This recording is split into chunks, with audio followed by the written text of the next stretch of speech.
Nshuti mukurikiye ikiganiro ibitabo n'amateka ku Isango TV, tubahe ikaze mu kiganiro cyacu. Ibitabo n'amateka ni ikiganiro tubagezaho kugira ngo dushishikarize abanyarwanda umuco mwiza, cyane cyane abakiri bato, umuco mwiza wo gusoma, umuco mwiza wo kwandika, umuco wo gusoma ibitabo no kwandika ibitabo. Muri iki kiganiro rero cy'uyu munsi muri kumwe na Xavier Bizimana. Ntabwo ndi njyenyine, ndi kumwe na Mitari ku buhanga bwa kamera ndetse na Emmanuel Ndereye ku buhanga bw'ibyuma. Turaganira ku kirero. Mu minsi ishize twaganiriye n'abanditsi bagiye batandukanye, ngira ngo murabyibuka. Tuganira n'inzu zimurika ibitabo cyangwa zisohora ibitabo, ibyo nabyo murabyibuka, ni mu minsi ya vuba cyane. Uyu munsi nahisemo kuganira n'umugabo ukora byose, nanjye vuga ngo byombi, ariko mu by'ukuri ukora bitatu. Ukora akazi k'ubwanditsi nk'umwanditsi, agakosora ibitabo, kandi akaba na nyir'inzu itangaza ibitabo, kugira ngo noneho aze kutubwira ku buryo bwimbitse igitabo kuva mu ntekerezo, ni nayo ngingo twaganira ubushize, kuva mu ntekerezo y'umwanditsi kugera kigeze mu maboko y'umusomyi. Olivier rero Munezero, tugahe ikaze ku Isango TV. Murakoze cyane. Ku byo navuze hari icyo uri bwongereho. Navuze ko ukora imirimo itatu: kwandika, gukosora, ariko tuze kureba nimba ari gukosora koko, ndetse no kumurika ibitabo, nibyo? Yego. Njyewe mfite inzu itangaza ibitabo cyangwa se ibimurika cyangwa se ibisohora. Mu Cyongereza mwita publishing house. Ariko kandi nkaba n'umwanditsi. Hakiyongeraho no kunonosora ibitabo, aho kugira ngo bibe gukosora, ariko nabyo byaterwa. Ariko ni ukubinonosora, kuko gukosora rimwe na rimwe hari igihe hataba harimo n'amakosa, ariko ukanonosora uko umuntu yagiye atoranya inyunguramagambo. Ibyo ni bamwe bita editors. Ndi umwediteur. Hanyuma bigenda bite rero ako kazi? Twagiye tubiganiraho n'abantu bagiye batandukanye, ariko kubona umuntu ubikora ari n'umwanditsi ngira ngo biba byiza kurushaho. Yego. Iyo bavuze ngo umuntu ngo ni umwediteur, ari umuki? hazamo agakonfuziyo gatoya k'amagambo. Editeur mu gifaransa ni ijambo ry'igifaransa, ariko ubundi editeur nta nubwo ari ukuvuga ko editeur ari unonosora inyandiko gusa, ahubwo editeur ashobora no kuba nyiri publishing house, kuko editeur iyo ugiye muri uwo mwuga, iyo ugiye mu ruganda rw'igitabo, ugiye mu mwuga wo gusohora ibitabo, ushobora kugira n'uburyo bwo kubanza kubikosoramo cyangwa kubinonosora, kuko buriya nta nubwo wajya muri uwo mwuga utabifiteho ayo makuru, ku buryo igitabo iyo gisohowe n'inzu itangaza ibitabo yawe, ni wowe ubundi uri editeur en chef, ni wowe ubugomba igisohotse cyose, ni wowe kibazwa. Birumvikana rero ko utapfa gukora uwo mwuga utabifitiye ubumenyi. Niyo mpamvu rero umwediteur mu Kinyarwanda tugenekereje niwe ni umunonosozi. Aranonosora igitabo kigasohoka ari nta makemwa. Nubwo rimwe na rimwe nyine hari igihe abantu basoma ugasanga hari akanyuze, ntabyera ngo de n'usanzwe. Ubwo rero ibyo wavuze nibyo, ngenda umwanditsi, nkaba n'umunonosozi w'inyandiko, kandi nkagira n'inzu itangaza ibitabo. Yego. Urakoze cyane Olivier. Turibuze kureba mu bitabo bimwe na bimwe, turebe icyo wanditse nk'umwanditsi, turebe icyo wanonosoye wa mugani wawe, cyangwa icyo wakosoye bitewe n'uko abantu bashaka kubyumva. Hanyuma uribuze no kutuganiriza kuri uwo mwuga. Hanyuma Olivier, navuze nibaza, kugira ngo ugire publishing house cyangwa inzu isohora ibitabo, ugire kunonosora ibitabo, ibyo bintu kwandika ibitabo ngira ngo byo ni bisanzwe, ko ibyo bintu birigwa mu mashuri cyangwa umuntu aragenda akihugura ubundi akabikora?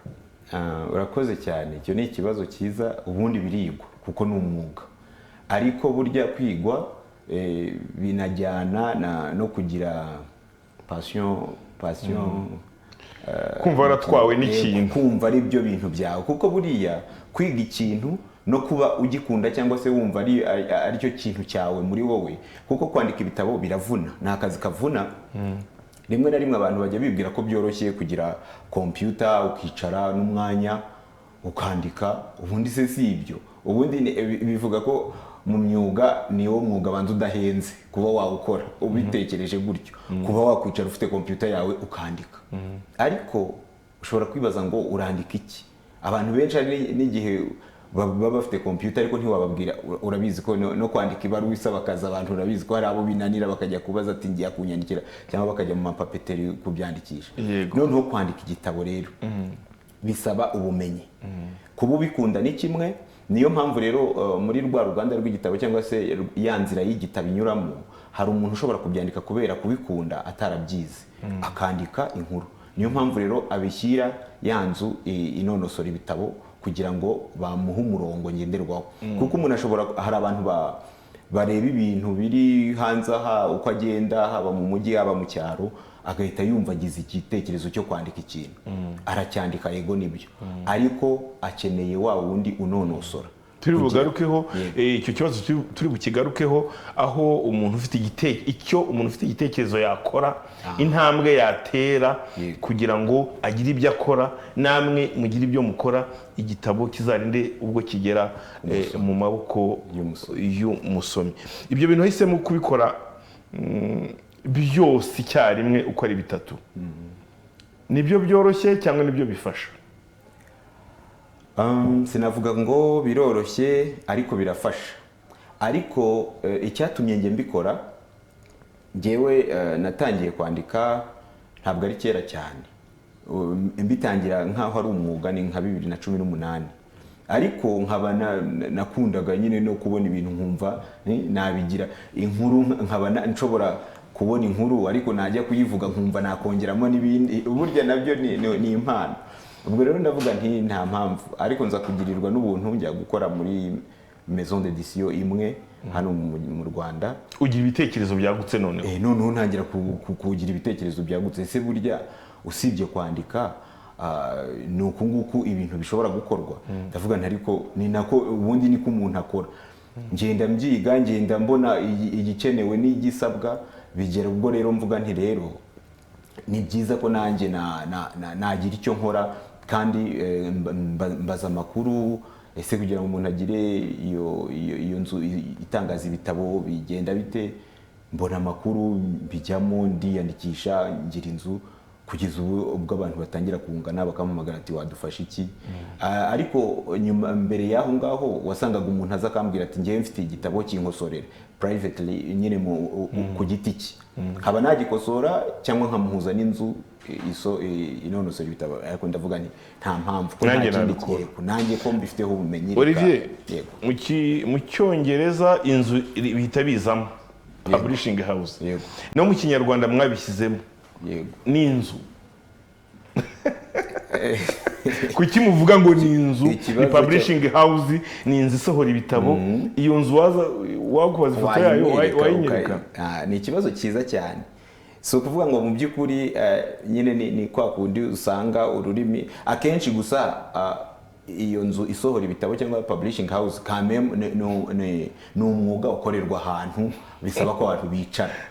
Si ukuvuga ko hari design yayo yihariye, ariko usanga n'ubundi isa naho iyifite. Kuko inzu icuruza ibitabo, ugiye mu Kirezi, ugiye muri Caritas, ugiye mu isomero ry'igihugu, iyo nzu irahari icuruza ibitabo. Ariko se ko na publishing house muri make igomba kuba nini se? Si ngombwa kwiba nini, kubera ko akazi gakorerwamo si ngombwa ko kagomba gukorerwa mu kibuga kinini cyane. Ariko kuba byaba inzu bifitemo akantu kamwe, kuko ni ukuvuga ngo haba hari iyo ikipe inonosora ibitabo. Kuko buriya kunonosora igitabo uri umwe nabyo ntabwo ari byo. Hari ababikora ariko burya ntabwo ari byo, amakosa aba menshi. Tuvuge njye nanditse igitabo ndananonosora, ubu se nakwandika nkaninonosora, ugasanga rimwe na rimwe ntabwo biba bifate. Usanga n'ubundi kwa kundi utoranya inyunguramagambo, ugasanga n'ubundi wagarutse mu nyunguramagambo zawe, cyangwa se niba zari zipfuye n'ubundi zikomeje zipfuye. Rero kubyita inzu zisohora ibitabo nuko urumva haba harimo izo department. Ni ukuvuga ngo ni business nyine. Business rero ikorwa, tuvuge mufite comptabilité, mufite reception, mufite bigatuma rero hashobora kuba inzu. mwenda dufashe urugero rwawe, Yego. ufite inzu isohora ibitabo. Yego. Muri ibyo bitabo noneho nabonye byinshi ubona ko biba birimo n'amafoto, birumvikana. Yego. Umukozi ukora ushushanya we Yego. byanze bikunze arahari. Yego. nawe nk'umwediteur en chef urahari. Yego. haba hari n'abandi bakozi benshi. Yego. iwawe bimeze bite? Iwanjye ntabwo ari inzu isohora ibitabo ikuze cyane nk'izindi wenda ziteye imbere cyane, ariko kugeza ubu mfite aho nkorera, urumva hagomba isuku n'abakozi ukora isuku. ukora isuku agomba kuboneka. hagomba kuboneka uhakira abantu baje, kuko byose si njye wabikora. Kuri reception ubwo hari umukozi, hari umuntu. hagakenerwa n'ureba finance. ureba iby'amafaranga. Yego. abandi bashobora kuza rimwe na rimwe, bitewe nawe ukeneye.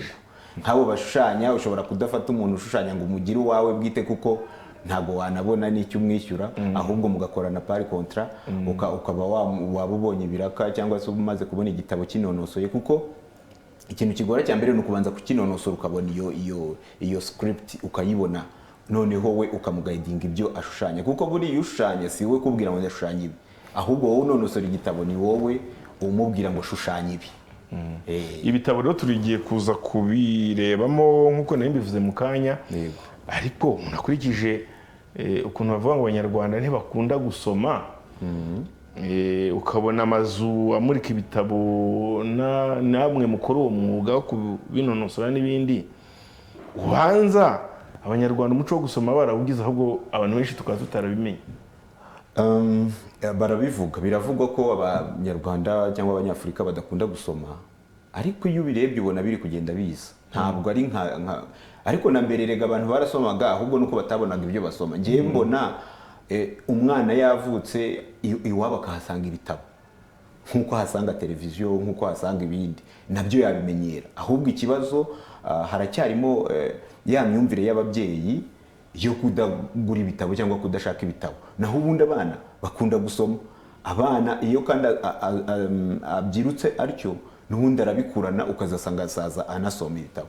ni ukuvuga ngo rero umuco ubona ko nk'ubu ababyeyi bampamagara bakeneye ibitabo by'abana, ndetse rimwe na rimwe bikambana bike, cyangwa se simbibone uko nabishakaga, ni benshi, ku buryo utavuga ko wenda ntabwo bingana no kuvuga ngo uko biribwa bigurwa ni nako ibitabo bigurwa, ariko nabyo kandi bisaba no kuzamura imyumvire y'abantu.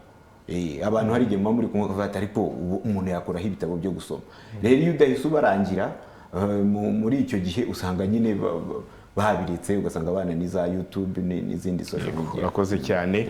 Inshuti rero mudukurikiye, turi kumwe na Olivier Munezero, turi kugenda tuganira ku bintu bigiye bitandukanye, harimo imirimo akora isa nkaho ari imirimo rukomatanyo, arandika, arakosora cyangwa akanonosora ibitabo, ndetse akagira n'inzu isohora cyangwa itangaza ibitabo. tukaba rero twamutumiye kugira ngo atuganire kuri uyu mwuga, ariko se aze no kudufasha kugira ngo umuntu waba ufite akayihayiho kwandika ibitabo atazajya ahora ari mu kwitinya, ahora yitinya agira ngo ni ibintu bidashoboka. Simvuze wenda nawe ntaza kutubwira ko bitagoye, ariko nibura aratubwira ko bishoboka ku rwego rwawe wowe wumva ufite umutima wo kwandika, ariko kumva bitakuzamo kubera bisobanukirwa neza. Hano mfite ibitabo bitatu ari buze kubituganiraho gato, ariko kimwe ari bugitindeho cyane. Hano hari igitabo cyitwa Gasano kwa muganga w'amenyo, ni igitabo cy'abana birumvikana. Iki gitabo Munezero yacyanditse afatanije na Dr. Evode Habineza, akaba ngira ngo ni umuntu uzobereye mu bintu byo kuvura amenyo, ari niyo mpamvu mwabigenje gutya.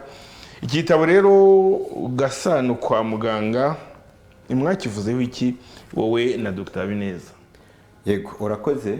Iki gitabo Gasano kwa muganga w'amenyo, nk'uko n'umutwe wacyo ubivuga, ni inkuru nziza iryoheye abasomyi. ni igitabo cyiza cyane, ni igitabo kirimo nyine ibishushanyo bigenewe abana. ariko tujya gutangira kwandika iki gitabo, uwo Dr. Evode Habineza ni inshuti yanjye, niwe wampaye igitekerezo. arambwira ati ese uko wandika ibitabo by'abana nanjye nkaba mfite igitekerezo cyo kuba nagira icyo mbwira abana ku bijyanye n'indwara z'amenyo twakora iki. Anampa rwose umurongo abyifuzamo n'uko abyumva, ariko kubera ko we wenda akazi ke ari ukuvura, ndamubwira ntaho ngaho nzakunganira, icyo ni igitekerezo kizuzanye, ngiye kugenda nanjye nicare unyoherereza ibyo utekereza nanjye mbinonosore. Mu by'ukuri kugira ngo cyitwe igitabo cyacu twembi, urumva ko byasabye ko ibitekerezo byacu tubishyiramo twembi. Hari ibyo yatekerezaga, hari n'ibyo nanjye natekerezaga, turabihuza rero bivamo inkuru y'uyu mwana cyangwa se Gasano, y'aka kana kakundaga. Urabona ko mu mashusho yacyo igitabo uyu mukina nkuru niwe Gasano, akaba ari n'agakende, ariko nyine inkuru z'abana zigomba kuba zishimishije. N'umwana rero agakundana n'umwana w'umuntu usanzwe, kakajya kumusura, bikageraho kakanga kurya ibiryo byo mu rugo, uwo mwana aza kugashakira amabombo n'amabiswi n'ibiki. Y'amenyo agira ibibazo cyane. Biza nyine kurangira koko babonye ko ibi bintu by'ibinyamasukari yo mu nganda atari byiza kubirya, cyangwa n'igihe wabiriye atari byiza gukabya. Atari byiza kubirya ari byinshi, utavavuga ngo si byiza kubirya mukageraho mujyana ibibazo. Yego, si byiza gukabya kubirya kugira ngo bitangiza amenyo. Ni inkuru rero iryoshye. Hanyuma birangira Gasano arwaye amenyo, ajya kwa muganga. Agiye kwa muganga, yego barayavura, ariko banamugira inama y'uburyo akwiye kujya afata amenyo ye neza. Ni igitabo cyiza nyabona abantu mukunda gusoma cyangwa mufite abana bashobora gusoma. Ni igitabo cyanditse mu nyuguti nini, yego, kandi inyuguti nziza zisomeka mu Kinyarwanda cyiza cyoroshye kumva, amashusho meza aryoheye amaso kuyareba. Iki rero ni igitabo Gasano kwa muganga, igitabo kigira abana cyane cyane inama ku buryo bwo gufata amenyo yabo neza. Nizere ko igitabo cyamaze kwemerwa ku buryo gishobora gucuruzwa ahantu hose cyane. Ngira ngo kibanza kwemerwa ni REB. Yego, hari ibitabo bibanza kujya gushaka approval muri REB kugira ngo wenda bizabone uko mwabicuruza mu mashuri n'ahandi. Igitabo cyaremewe iki ngiki kiri muri REB, barimo baragikosora kugira ngo nibamara kucyemera rwose muzaze tugitangaze ku mugaragaro, kuko igitabo naragikunze, nakunze imyandikire yacyo ndetse n'inama gitanga. Yego, icyo ni igitabo wanditse ufatanije na Dr. Habineza. Noneho hano hari igitabo cyawe noneho wanditse wenyine, cyitwa Iryinyo ryanjye. Yego, none kusa n'uwakope Habineza se. Mwamaze kwandika mufatanije igitabo cya Gasano kwa muganga w'amenyo, birangije nawe wandika Iryinyo ryawe, amakuru ari hamwe se, ahubwo ntiyageye ntiyimutse. Wabaza icyasohotse mbere ni iki?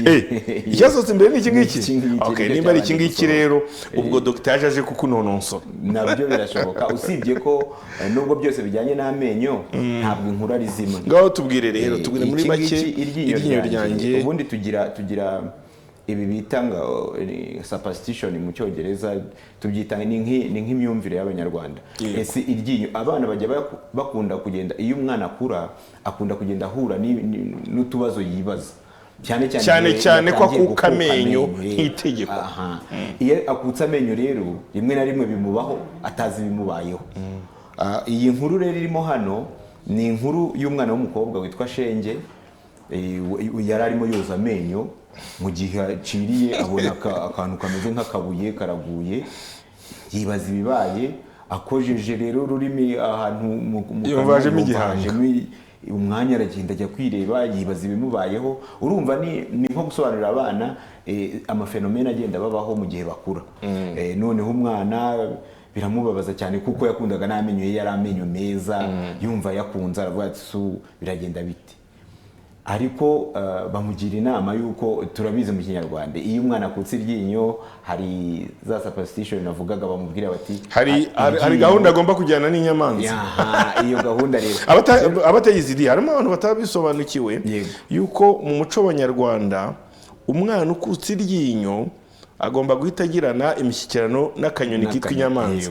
Bisobanura babyumve neza. Yego ni naryo pfundo ryatumye nandika iki gitabo kubera ko nabivuze mu cyongereza mu kinyarwanda ntabwo inyungura amagambo yabyo iri guhitiza ni imyumvire buri muco ugenda ugira ku bintu runaka superstition bashobora kuvuga ngo iyo mu gitondo ubyutse ngo ugahura n'ikintu runaka ngo bigenda gutya nyine ni imyumvire abantu baba bafite rero nashatse kuvuga ni ese ubundi ko ari umwumvire wacu nk'Abanyarwanda kuki umuntu atawukoramo igitabo kandi iki ngiki ngifite no mu Gifaransa no mu Cyongereza no mu Giswahili nuko wenda ntazanya amasamples yabyo ariko umwana wo mu kindi gihugu agisomye ahita amenya uko tubayeho umuco wacu w'Abanyarwanda uko dufata ese iyo nabo buriya nk'umwana wo mu kindi gihugu runaka nabo bashobora kuba bafite uko babigenza iyo umwana akutse iryinyo ariko twe mu Rwanda yakutse iryinyo ni ukurifata akariterera abwira inyamanza ko ayihaye iryinyo. Hari abavuga ngo ribi izamuha iryiza cyangwa ari ni opposite. Sinzi ukuntu abantu bakunda gushaka ikintu baciye ku ruhande we ayibwira ko ayihaye iryiza ngo ikazamuha iribi kugira ngo nayo yibwirize nimba yihaye iryiza nayo izamuhe iryiza kuko ntabwo afata akanyamanza ngo ugahe iryinyo ribi ngo nurangiza ugasabe kuzaguha iryiza oya ugaha iryiza ukagasaba iribi ariko kuko uzi ko ari agapfura nako kazashyira mu gaciro ubwo agahaye iryiza nako kazaguha iryiza. Ibyo rero abantu babimenye ntibazongeye kujya babyitiranya inyamanza uyiha iryinyo ryiza kugira ngo izaguhe iribi ariko muri wowe uzi ko uyihaye iryiza yego izaguha iryiza kurushaho. Ni nako bimeze. Nicyo gitabo cyawe rero. Yego. Ntabwo ari cyo cyonyine nuko wenda icyo dufite hano uyu munsi icyo turi buganireho uyu munsi ni iki gitabo nacyo cyongera gushishikariza abana gufata amenyo yabo neza no kuyarinda ibyonnyi ariko kuyarinda ibyonnyi n'ibyo bigaragara cyane muri Gasaro kwa muganga. Ababyeyi rero bafite abana ni umwanya wo gutekereza uburyo bagura tuno dutabo kugira ngo bashishikaze abana. Aka kanyamanza nk'ubu kanyibukije ko mu Rwanda dukunda akanyoni k'akanyamanza tugagafata nk'akamahoro mu gihe mu yindi mico atari ko bimeze. Yego cyane nko mu mico y'Abayahudi cyane cyane n'abazungu muri rusange akanyamanza akanyoni keza ni inuma niyo ikimenyetso cy'amahoro. Ni byiza ko twebwe inuma ni ikimenyetso cyo kona no konona amasaka. Twebwe akacu ni akanyamanza kuko baranavuga ngo akanyamanza karanyerera ntabwo kona. Warakoze rero iki ni igitabo nacyo cya kabiri. Igitabo cya gatatu cyo tuze no kugitindaho bitewe no ubwacyo kuba ari kinini ntabwo cyo kigenewe urebye abana bato kigeneye we abantu basa n'abisumbuyeho. Ni igitabo ubwo twakwita ko siwe wacyanditse. Yego ntabwo ari ngeri cyanditse n'uwituze La Bonete hanyuma wowe uragikosora cyangwa urakinonosora. Ni igitabo cyiza cyakora nacyo tuza gushishikaza abantu kugira ngo bazakigure kugira ngo bazagisome ariko nifuje ko ufata umwanya cyo ukatubwira nyine igitabo cyitwa Njyewe kidusobanuriye muri makeya. Yego urakoze. Icyo gitabo Njyewe cyanditswe na Uwituze La Bonete urumva singe wacyanditse ariko nagifasheho umwanya munini wo kukinonosora kandi kubera ko njyewe akenshi nakundaga kwiyandikira inkuru z'abana icyo cyaraje mbanza no kwanga kucyeditinga ndabaye ntibitabo bigiye kunkura mu murongo wanjye ariko wowe wishakira kujya mu by'abana numvaga ibyanjye ari iby'abana ariko nsomye script yacyo nsomye nyine ikirimo ndavuga n'iki gitabo ni ingenzi mu buzima bw'ababyiruka cyane cyane urubyiruko. Ese iki gitabo kiri mu bwoko bwa filozofi kiri mu bwoko nituvuga filozofi nibyo niko nacyita gusa ni bya bitabo byo gufasha imyumvire y'abantu. Ni ukuvuga ngo uyu mukobwa ariko ubu yabaye umugore acyandika yabaga mu Bushinwa, yigaga mu Bushinwa. Hari umuntu waduhuje aramubwira ati hari umuntu yajyaga akunda kwandika ibintu cyane kuri Facebook, akandikaho amaposti menshi abantu bakayabikunda, abantu niko nge yambwiye baza kumugira inama atari ko waza ibi bintu wabyegeranije ukabyegeranya kuba ufite ibitekerezo bishobora kubaka. Nuko rero ngo byatangiye aricara arabyandika abishyira hamwe, gusa ntabwo bari ibintu byoroshye, ntabwo bari igikorwa cyoroshye, gishobora no kugufata imyaka guhera nko kuri 2 kuzamura cyane cyane, ariko biroroha cyane cyane iyo bitangiye utabishaka cyangwa se unavuga ngo utabishaka iyo bitangiye atari cyo ugamije kwandika kuri Facebook ibitekerezo byawe, ukazasanga ibyo bitekerezo wabibuza kubikuramo igitabo. Icyo gihe rero yamaze kubishyira hamwe arabinyoherereza, ndabisoma, mbanza no kuvuga ati si ibingibi, ariko uko ngenda ninjira mu nkuru nkuru, uko ngenda ninjira mu gitabo imbere ntangira kumva nanjye ahubwo natwawe, nsanga ni igitabo abantu bari bakwiye gusoma. Ni igitabo cyitwa Njyewe. Kucyita Njyewe ni umutwe w'igitabo abantu bashobora kwibaza njyewe se baramvugaho iki, ariko wumve ko ari igitabo gikora kuri njyewe, kigakora kuri wowe, kigakora no kuri uriya. Mbese ni umuntu buri we umuntu wese uko ari kiramureba. Ni igitabo rero yanditse agaragaza umuntu ni muntu ki, umuntu ni iki. Ntabwo ari ukuvuga ngo aragendera kuri anatomy cyangwa se umubiri w'umuntu, ahubwo aragendera mu ntekerezo za muntu. Hari igihe ubundi uko nabibonye, hari igihe abantu batangira kuvuga bati uyu muntu ni mubi, uyu muntu ni mwiza, uyu muntu gutya na gutya, ariko burya buri muntu wese arimo ibyo bintu bibiri. Uyu munsi ntushobora kubona umuntu wabaye mubi ngo uhite umuciraho iteka, cyangwa se ngo ubone umuntu ko ari mwiza uhite uvuga ati uyu we ni mwiza rwose, ahubwo biterwa n'icyo umuntu yahaye agaciro muri we cyangwa se n'icyo yakujije. Bivuze ngo agikora birimo ibintu byinshi, bisaba ko umuntu yitekerezaho uko buri munsi utangiye cyangwa se usoje umunsi, ubundi bigusaba kuba wagombye kwicara ukavuga ati uyu munsi nabaye muntu ki, nabaye nde. Icyo gitabo rero kitwigisha kwicara umuntu akongera akisuzuma, akinyuramo, akavuga ati ariko uyu munsi ibintu nakoze bikwiye muntu nshaka gukuza muri njye, kuko we abivuga mu buryo bubiri ko umuntu arimo ibyo bice bibiri, umuntu mwiza n'umuntu mubi. Niko kuri. None uyu munsi nakujije uwuhe muntu muri njye? Anabyita ko wenda tuvuge dukoresheje ijambo tudakunda gukoresha ry'ibifaransa, ninde wadominiye undi muri abantu babiri bari muri njye, ninde wazamutse cyane uyu munsi agasumba undi. Ni naho abantu usanga rimwe na rimwe kubemera Imana, kubasenga, kubagira gute, niho bavuga bati nimugoroba reka twicare dusenge dusubize n'amasengo. Nasubije ngiye nasanze ari wo mujyo n'ubwo tunabyuka mu gitondo duse n'abakora gahunda y'umunsi. Nuko rero no muri icyo gitabo agira abantu inama no kwicara ugafata akagakayi kawe ka buri munsi ukajya wandika. Ati njyewe ni ishuri ritarangira.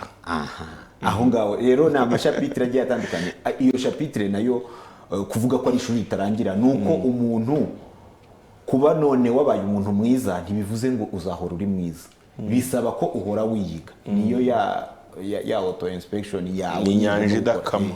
Yego, ugomba kwicara buri munsi uko umunsi wije ukiga, ukavuga ngo njyewe nakujije ubuhe muntu, nakujije ikihe gice. Noneho kuba ari ishuri ritarangira rero ntawa kwiga umuntu ngo amurangize, kandi nawe ubwawe ntiwakwiga ngo wirangize, kuko kugeza ku myaka mfite cyangwa kuyo ufite ntabwo uzi ibyo ejo uzakora cyangwa ejo bundi. Ushobora kuba wibwiye ngo mu myaka 50, 40, 60 maze ntabwo ubu naba ngikoze dega cyangwa se sinakora ikintu kibi, nyamara kikaba cyakubaho kigutunguye.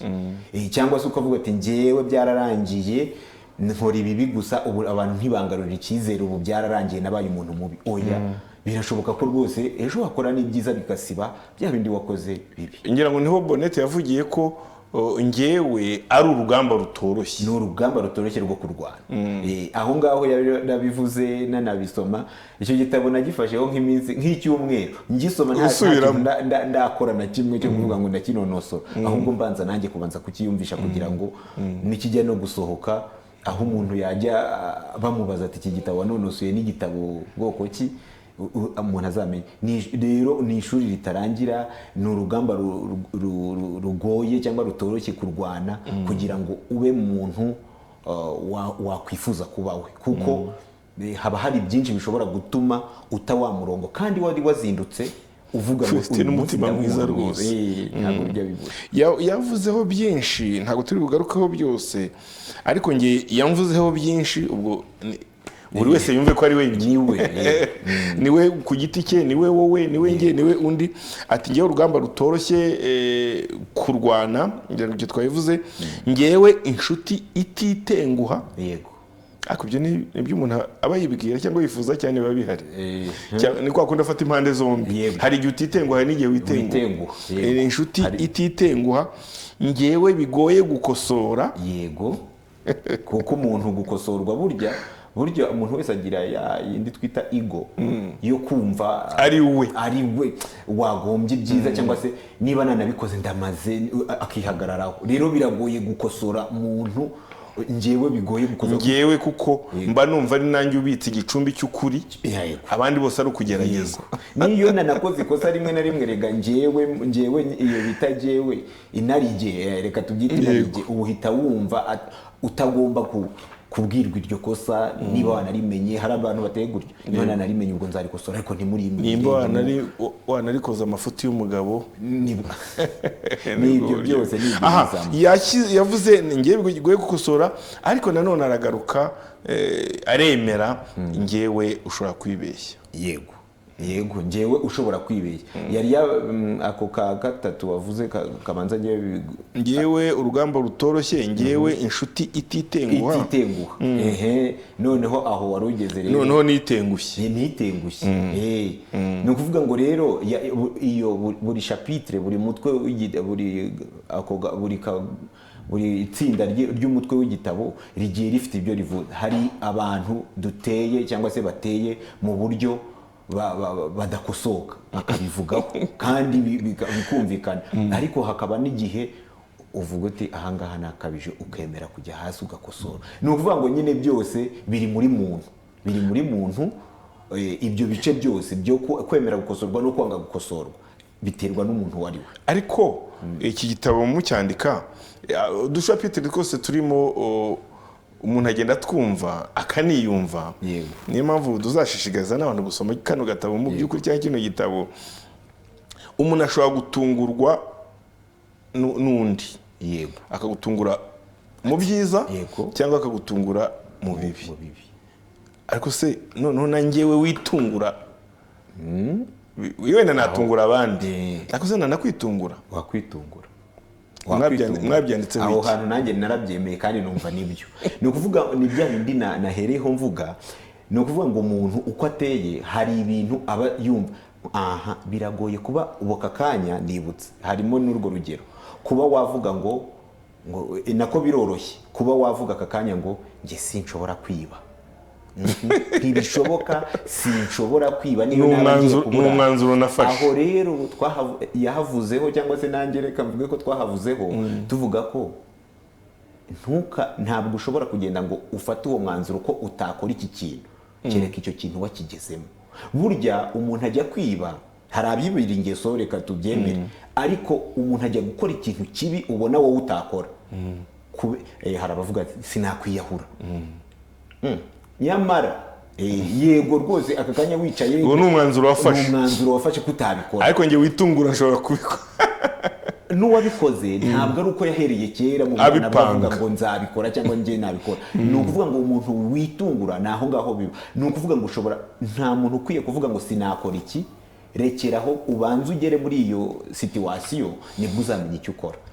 Burya hari abantu bavuga ngo ese ugeze muri iki kibazo wakitwara mute, ugasanga umuntu ahise akubwira ati ngewe nabigenza gutya. Burya biragoye kuba wavuga ngo iki kintu nakigenza gutya, ahubwo iyo situation ikubayeho ubu saka kanya ntabwo umuntu azi ngo ntwaye imodoka nkaba ngiye kugonga nakora iki?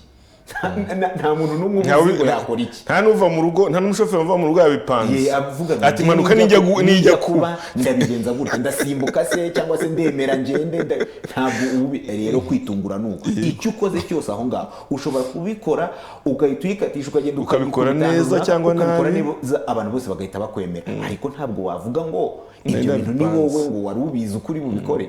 Ibyo rero ni umuntu witungura. Noneho rero mu bibi rero hari igihe ukora ikintu kibi na rubanda rukavuga ati mbega nawe ubwawe wakongera kwicara watuza ukavuga ati ibi bintu ni aho ngaho umuntu yitungura. Hari naho wenda yavuze ko ushobora kwijyana nimba ari mu rwobo aho wazimirira cyangwa se ukanajya aho wakirira. Yego aho ngaho nabyo biterwa rero na muntu wawe n'amahitamo buri munsi ukuza uwuhe muntu muri wowe.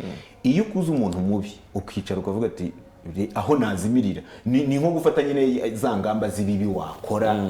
Hari nk'umuntu ibikuroha ahantu habi ukavuga uti ngewe icyo nakora nuko uyu munsi ndawutwara gutya, ariko ukabivuga uganisha habi. Noneho aho wakirira rero naho kuvuga ngo ariko ko ejo nagiranye na Xavier ikibazo, uyu munsi twabikemura gute? Hari abantu bazi guca bugufi, basaba imbabazi kandi bakaruhuka ku mutima, ariko hakaba n'abandi bavuga bati dawa ya moto ni moto. Reka niba yankoreye ikibi nanjye ndamukorera ikirushijeho, iryinyo rihorerwa irindi. Noneho ukazasanga rero bigenze bite, wijyanye aho wazimirira.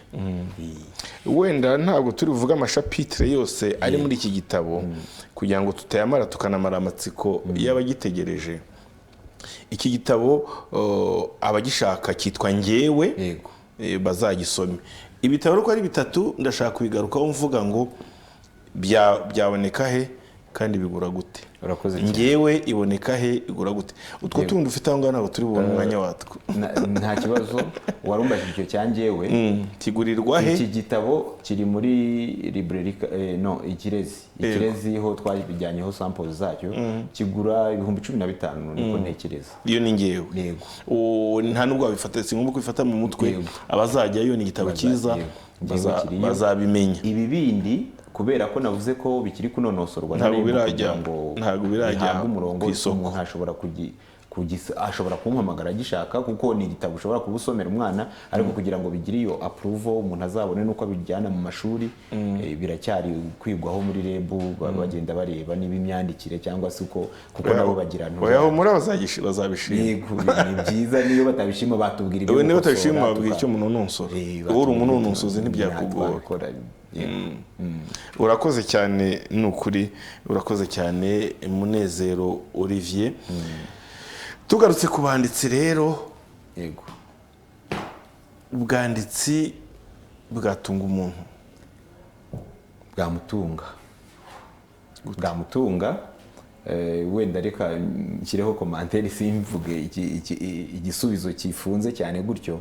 Ubwanditsi bushobora gutunga umuntu bitewe nuko yabukoze kinyamwuga, ariko bushobora no kunganira imibereho ye afite n'ibindi akora bitewe nabwo ko abikora mu gihe runaka abonye umwanya, kubera ko ari passion akavuga reka niyandikire kubera ko ibyo niriwemo nabonye byamaye nk'inkuru yo kwandika.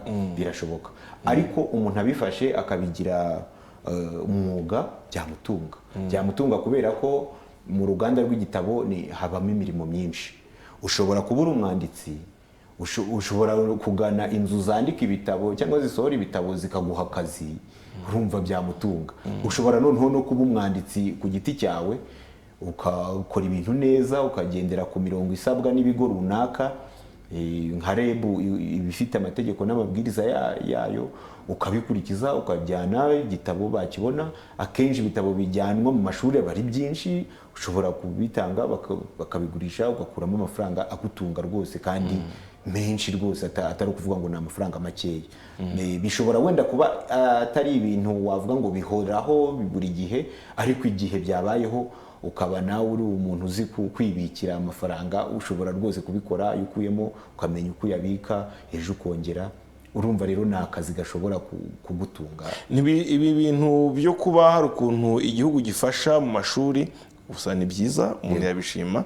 Ntabwo bizatuma inganzo zanyu zose zibyiganira aho hantu mu mashuri, kuko ariho hashobora kuboneka isoko ku buryo bworoshye. Icyo ni nacyo wenda nanjye navugagaho, ni ukuvuga ngo hari ibitabo umuntu ashaka aba yifuza ko bihabwa iyo approval na REB kugira ngo nyine bijyanwe mu mashuri, kuko amashuri n'ubundi se ko ariho abana bose bahurira, kuko n'ubundi abo wabona n'ubundi ntago wababona batari mu mashuri.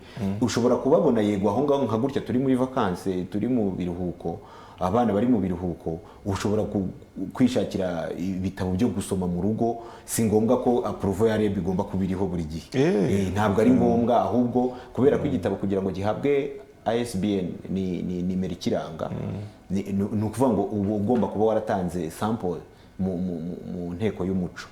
Inteko y'umuco rero nayo irabisuzuma, irabireba, ikavuga ngo iki kinyarwanda kirimo cyangwa se iyi nkuru irimo nta violence irimo cyangwa se nta kibazo kirimo. Rero iyo igitabo gifite ISBN, usibye kuba ushaka iyo approval ya REB kugira ngo wenda bizajye muri iryo soko rya REB, ariko ubundi iyo cyahawe ISBN icyo gihe cyacuruzwa ahandi ku buryo busanzwe, kuko ibitabo byose ntabwo bifite iyo approval ya REB. None mvuga rero abantu ntabwo mubona batahabyiganira muri iryo soko mu kwandika ibitabo by'abana n'abadafite inganzo bakaba babyiganirayo. Ntabwo ndakora ubushakashatsi, ariko usanga bikunda kubaho, kuko niba ushobora kubona wenda REB ikeneye ibitabo, niba yatanze iryo soko cyangwa se n'indi mishinga itandukanye ikeneye ibitabo, ugasanga bakeneye wenda ibitabo amatitire wenda 10, ariko ugasanga amatitire yagiyeyo ni 100 cyangwa se n'ibihumbi bingahe, bari bukuremo ayo matitire. Bivuga ko ari ukuhabyiganira rimwe na rimwe mugani, bikanajyamo umuntu wese n'udafite ya passion, ariko nabo bitewe n'abahakora n'ubushobozi bwabo bareba igitabo bakanareba igifite ireme, kuko abantu bashobora kubigira iyo business bakandika n'iyo passion batayifite, ukazasanga nyine mugani ibyo abana basoma ntabwo bikifite umwimerere wo kuryoha kubera ko abantu bahabyiganiye. Ibyo rero abantu bashobora kuhabyiganira, ariko nta nuwanga competition mu gukora. Ni Olivier Munezero rero niwe turiho tugenda tuganira. Ni umwanditsi w'ibitabo, akosora ibitabo, afite inzu isohora ibitabo cyangwa imurika ibitabo yitwa Isumbwe Creative Agency. Ikorera hehe? Ikorera i Kabuga. Hanyuma rero tukaba turi kuganira nawe kugira ngo aduhe inama nyinshi. Icyo nifuzaga uyu munsi biza kurangira atugejejeho ni uburyo umuntu ufite igitekerezo, umuntu ufite akayihayiho ko kuba umwanditsi, atasanzwe abizi, adasanzwe abimenyereye, nibaza icyo yadufasha. Ubu ngubu ni umwanya wo kubiganiraho. Olivier, nshaka kwandika igitabo, uyu nguyu we yaje asa n'uwacyanditse kugira ngo kinononsore. Nshaka kwandika igitabo, icyo nzandikaho ngitekereza, ariko nkabura inzira nakugana, byagenda gute? Urakoze cyane, uhise unjyana neza mu nzira y'igitabo, la chaîne du livre, nyine uko igitabo kugira ngo kiboneke, gihereye kuri conception, gutangira kugitekereza kugeza kigeze ku musomyi. Ni inzira ari nayo nyine ngewe ndimo, ari nayo kugira ngo nshyireho iyi nzu. Niyo usobanukiwe niyo ugiye kutubwira, ubwo ni nayo nakubajije. Urakoze cyane. Hari abantu bagira ibitekerezo byo kwandika igitabo, ariko ugasanga barabifite mu ntekerezo, ariko ntabwo barafata ikaramu ngo bandike. Burya iyo ufite ibintu mu ntekerezo ukaba utarafata ikaramu ngo ushyire ku rupapuro wandike, uba utaraba umwanditsi. Hari ababivuga, ariko hari ubundi buryo. Hari nk'igihe usanga umuntu ashaje atagibashije kwandika, kandi akeneye ko wenda biography ye cyangwa se amateka yanyuzemo cyangwa se n'izindi nkuru afite zishobora kwandikwa. Icyo gihe dufatanya n'uburyo butandukanye, kuko nk'ubu ngubu nk'izi social media ziradufasha cyane.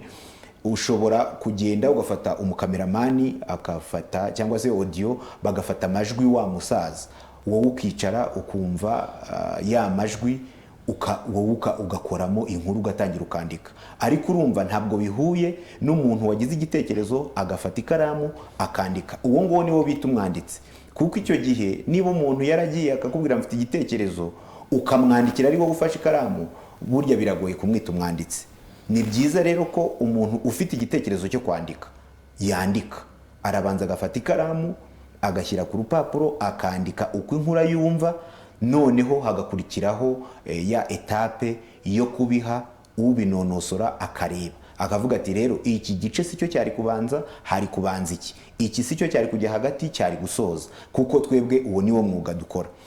Bivuze ngo rero umuntu ufite igitekerezo cyo kuba umwanditsi niyicare yandike. Kubera iki?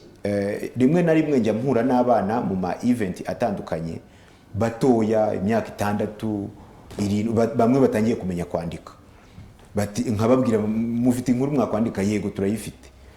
Akayandika kubera wenda hari n'ibihekana ataramenya, akavuga ati hano ndashaka kwandika gutya, akandika. Noneho mu mirongo 5 yanditse cyangwa interuro nk'10 yanditse, ugahita ubonamo ipfundo ry'inkuru. Icyo gihe uwo mwana ushobora kumufasha rwose, ugakora akazi kenshi kuri iyo nkuru, ukayigira inkuru, ukanashyiramo n'inyungura amagambo zawe, ariko kikaba igitabo kikitirirwa umwana. Aho ngaho wenda gatoya ngarutse ku bintu byo kwandika nk'ibitabo by'abana, abantu benshi bagira ngo ni umwuga woroshye kubera ko uba uri kwandikira umwana, ariko ntabwo biba byoroshye, kuko kujya mu mitekerereze y'umwana kugira ngo uzamenye iki umwana azasoma kikamushimisha, atari ibitekerezo by'umuntu mukuru ashaka guha umwana, ni ikintu nacyo cyo kwitonderwa.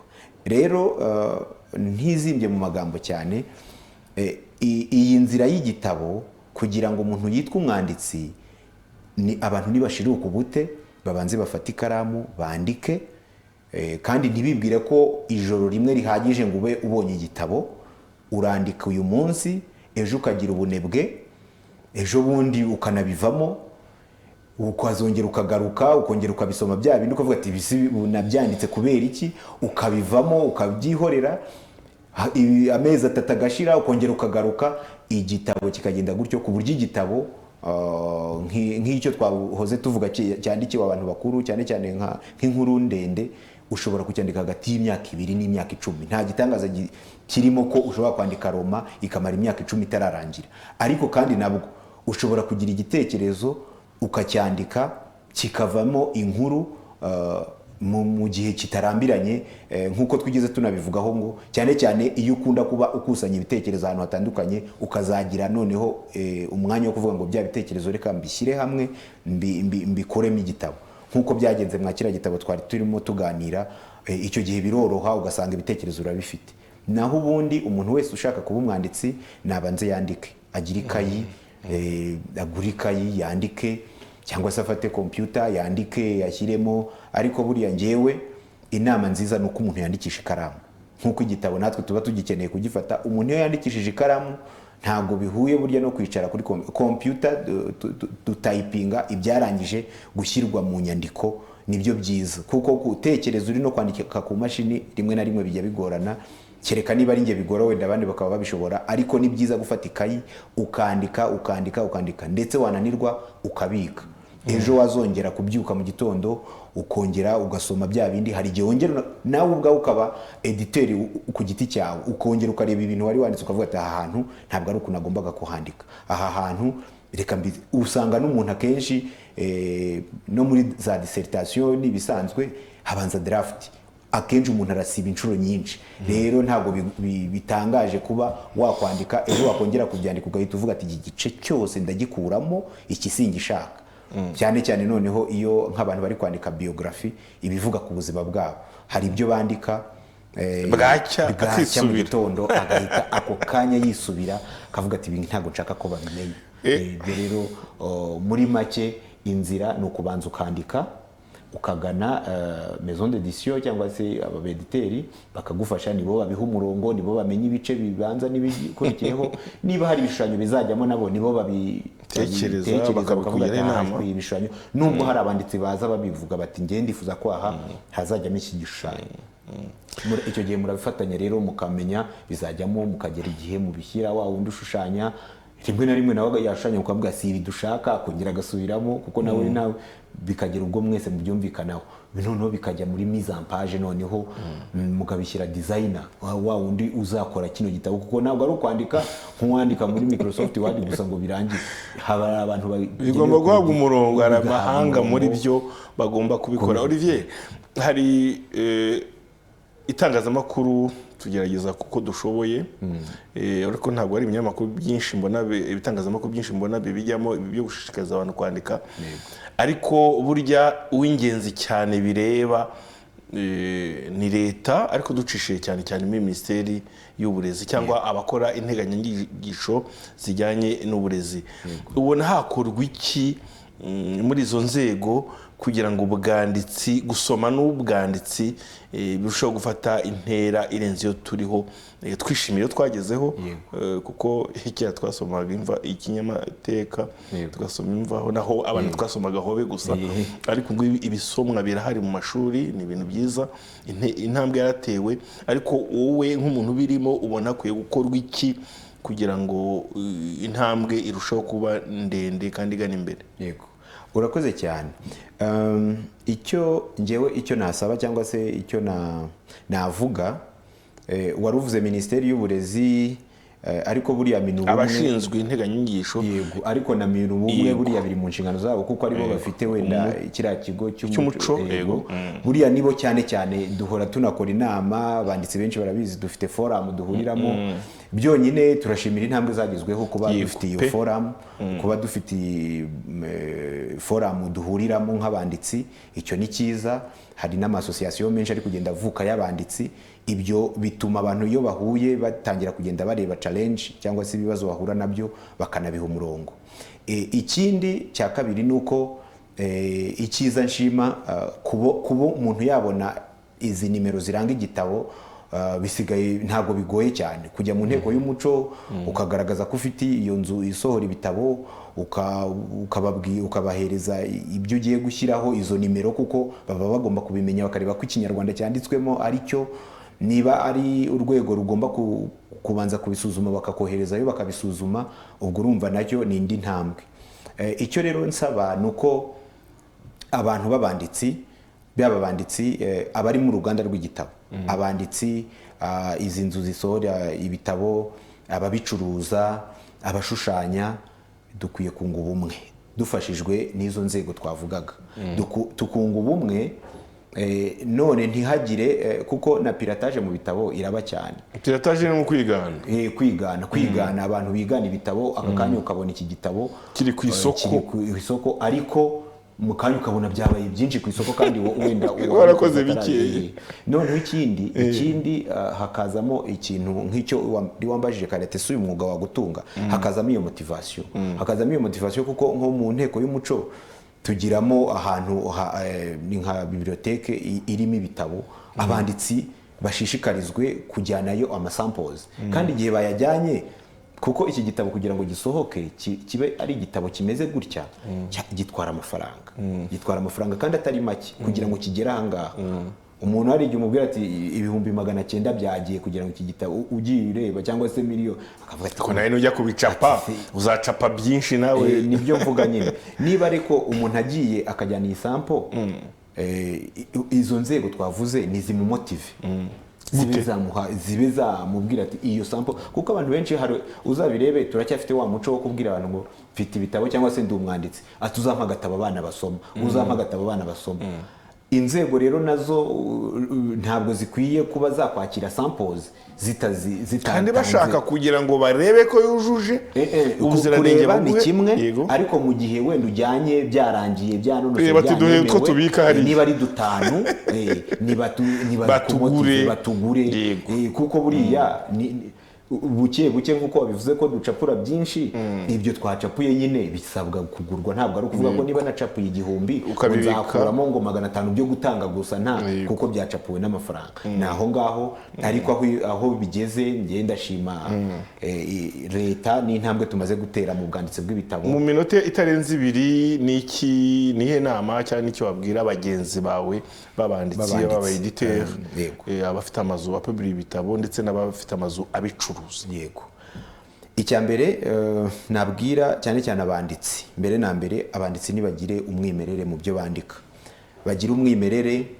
Abantu ntibabe barebye filime hariya cyangwa se basomye ikindi gitabo ngo igitekerezo aba ari aho kiza usange neza neza kirasa, umuntu niyandika igitabo asange kirasa na ya filime. Kuko ubu ngubu abanditsi dukwiye kugira umwimerere, kubera ko turi muri competition cyangwa turi mu rugamba rwo kurwana n'ibintu byinshi bitandukanye. Turi kurwana na za social media ziriho ibintu bituma abantu bahuga kandi bitagoye. Umwana arareba za TikTok akareba n'ibindi bihari agahita yumva nta mpamvu yo gufata igitabo rero birasaba ko dushyiramo umwimerere, ibitabo biryoheye umwana nasoma inkuru agahita yumva adashaka guhaguruka. Nidushyiremo rero uwo mwimerere.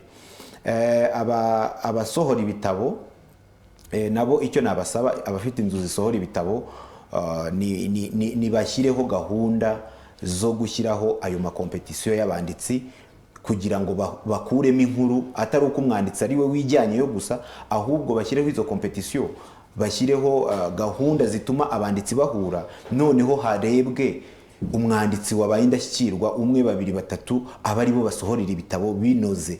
Abantu nibareke kubikora mu buryo bwo gushaka indonke cyangwa amafaranga, ngo basohora ibitabo n'ibitafite ireme n'ibitagize gute, ngo usange gusa ngo nuko umuntu yazanye amafaranga, cyangwa se nuko ngo wavuze ngo hariya hari isoko tugiye kujyanaho ibitabo, usanga ibintu ntibifite ireme. Rero abafite inzu zisohora ibitabo nibagerageze kugira ireme mu byo basohora, nibagerageze gukoresha amakompetisiyo abantu abanditsi, noneho bakuremo ibitabo bifite ireme. Indi nama nagira abasomyi, noneho nabo abasomyi nibashishikarire gusoma, bituruke cyane cyane ku bana. Ababyeyi nibumve ko ari inshingano zabo kugurira abana ibitabo, kugira ngo abana bakure bafite uwo muco. Ntabwo umwana uzamutoza umuco wo gusoma yaramaze kurenga ubwangavu n'ubugimbi ngo nibwo uzamubwira ngo jya gufata igitabo usome. Nibarinda abana ibi bintu by'ikoranabuhanga birirwaho kuva mu gitondo kugera nimugoroba. Nibagerageze baha abana ibikorwa bakora mu byo babaha kuva mu gitondo kugera nimugoroba, bashyiremo n'igihe wenda cy'iminota 30 yo gusoma igitabo. Ababyeyi mu gihe batashye nibashaka inkuru baganire n'abana. Kuva kera bacaga imigani, ababyeyi bagacira abana imigani. Iki gihe rero n'imigani niba bayizi, ibitabo biranahari birimo ya migani. Niba ababyeyi benshi harimo batazi imigani, nibasoma inkuru, nibasome ya migani iri mu bitabo, basomera abana, kandi bituma n'abana bakomeza kugira. Urakoze cyane. Uwo rero ni Olivier Munezero, ni umwanditsi w'ibitabo, akosora ibitabo, akagira n'inzu isohora ibitabo twayivuze, Isumbwe Creative Agency. Olivier rero turagushimiye cyane. Murakoze. Namwe rero nshuti mwari mukurikiye ikiganiro cyacu ibitabo n'amateka ku Isango TV, namwe turabashimiye, mukomeze mugire amahoro n'imigisha myinshi. Nge na Xavier Bizimana.